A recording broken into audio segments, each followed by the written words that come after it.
Welcome back to Under Par Acres. It's been our first full year living in the new farmhouse on our golf homestead, and we got a lot of new projects completed this year. When we first moved in, there was still a lot of work that needed to be completed on the outside of our house, and we were waiting on our driveway and front walkway to be completed. And for the first 4 to 5 months that we were living in the house, we were essentially living in a mud hole as none of the work could get done because the weather was absolutely terrible, and we took on record amounts of rain in the early part of the year. We also had some of the deepest freezes we have ever seen, with temperatures getting into the single digits, which is very rare in the south. And while we had very minor dusting of snow, we are still waiting to get that first big snowstorm living here, as that has been a big daydream. Once the ground thawed out and dried up, we got the push mower out and got to work with our first mowing of the new fairway we were trying to build around the green. And while we still had a long ways to go, in what will likely take several years, the fairway was starting to come to light and look good. As we started getting closer to Masters Week, we spread the last 200 pounds of silica infill sand into our synthetic putting green and then brushed it into the fibers and rolled it with a yard roller. We did this to get the green rolling even faster and smoother as we approached golf season. And with Augusta right around the corner, we had to get our homemade bunker looking better, so we added a few loads of sand and got it raked up and looking nice.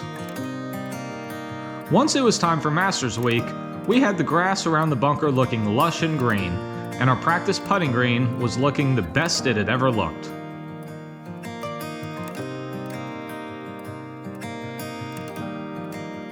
By then, we were ready to mow the fairway and the yard leading to the green. We got it nice and striped, and then moved on with the zero-turn mower to start mowing the fairway area around the green. But with Masters Week upon us, we had the golf bug really bad and started to spend most of our time practicing on the green and having a lot of intense competitions. We were having so much fun that even our neighbors' dogs were coming down to join us, although they spent most of their time napping in the bunker. We spent many nights putting under the sunset right up until dark. During springtime, the excessive rain continued to hit us and made it impossible to get our driveway completed. During this time, the rain came often and it never let up. We had the outline of the driveway all laid out, and after we finally got a dry spell, we were able to pour the concrete.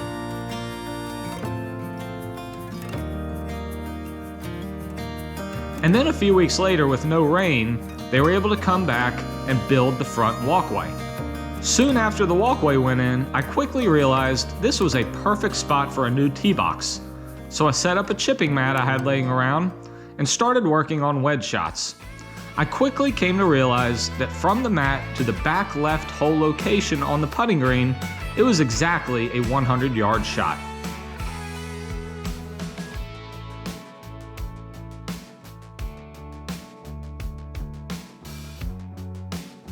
Next up, we had the drainage pipes for the downspouts laid, and from there, we were able to complete the final grading and then start landscaping around the house.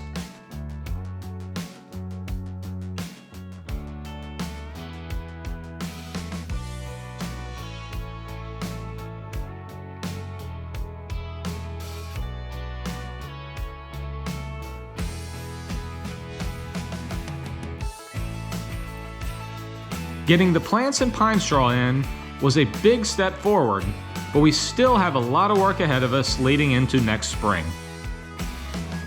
Around this same time, we bought in the newest member of our family, Birdie, who's turned out to be a great addition. We also bought our first ever chickens, and now we have more eggs than we know what to do with.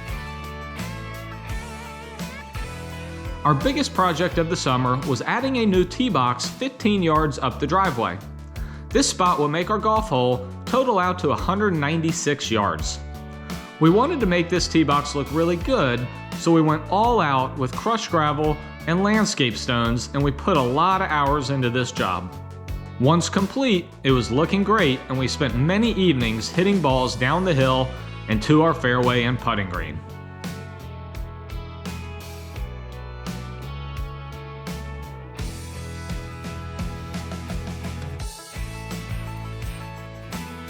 The mass majority of our summer we spent mowing grass. We used the push mower around the tee boxes on the driving range, but back at the house we bought a new finishing mower for behind the tractor, which allowed us to mow a lot quicker. Wilson would hop on the zero-turn mower and cut the inside of the field, while I would circle the outside with the tractor. As you can see, the grass was starting to fill in and look good.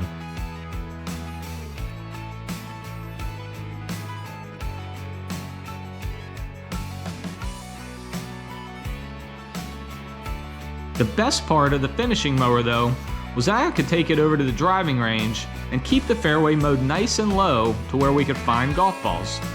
The bush hog works great to cut the heavy stuff, but the finishing mower allowed me to get it cut closer to fairway length.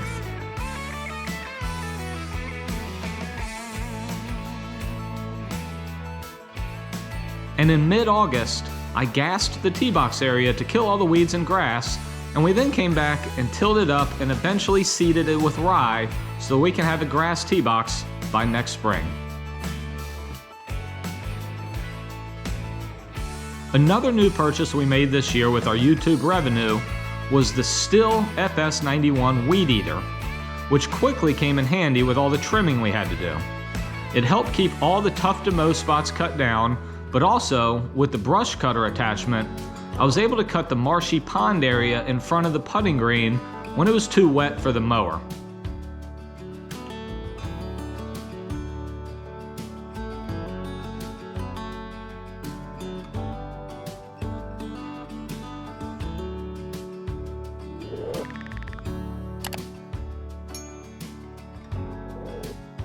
I also came to find that the brush cutter attachment worked great for maintaining the edges of the bunker.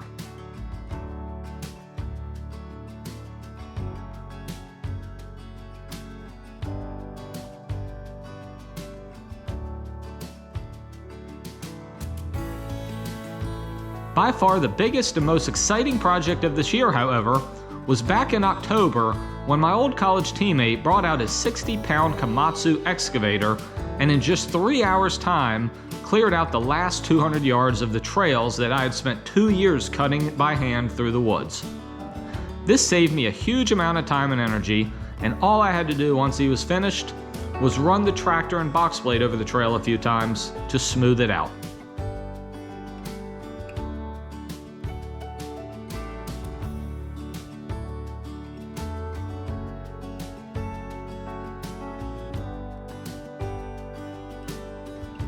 From there, we were then able to start driving the gator and tractor through the woods and to the driving range.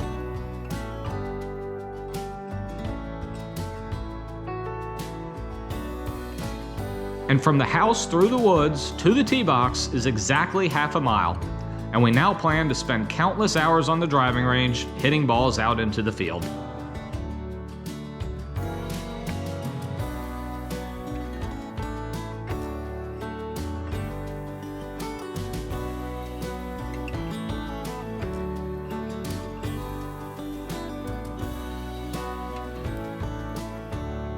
After a long hot summer with a 3-month drought, we let the bunker get away from us, and it was time to get back in there to rebuild and get it ready for next year's Masters.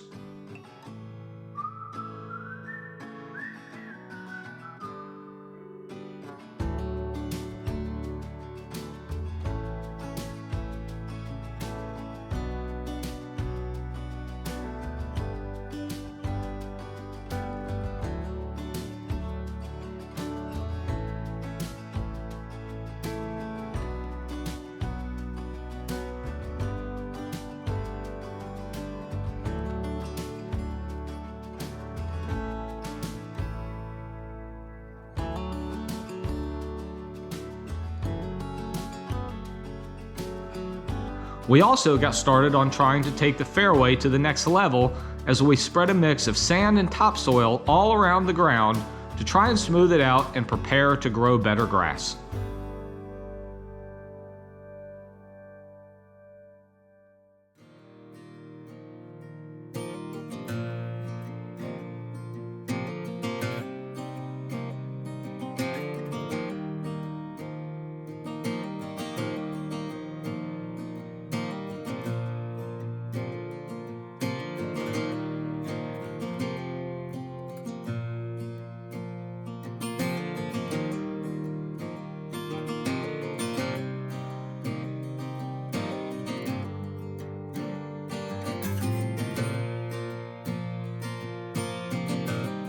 After that, we used the final new piece of equipment we purchased, a 48-inch plug aerifier, and we punched the fairway area, raked it up, and then seeded it with ryegrass.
After seeding, we had a lot of deep freezes, which has made the germination process slower than usual. But I expect that it should start looking great by early springtime. And now, we have to start thinking about finding a real mower so we can mow it down to fairway length and start working harder on our chipping as well. All in all, 2023 was a great year, and it paved the way for what should be a ton of fun and a ton of golf in 2024.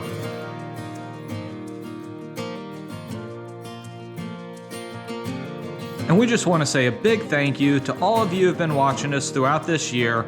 We wish you a Merry Christmas, and we look forward to a great 2024 with a lot more hard work and a lot more golf. Thanks as always for watching, and we will see you soon.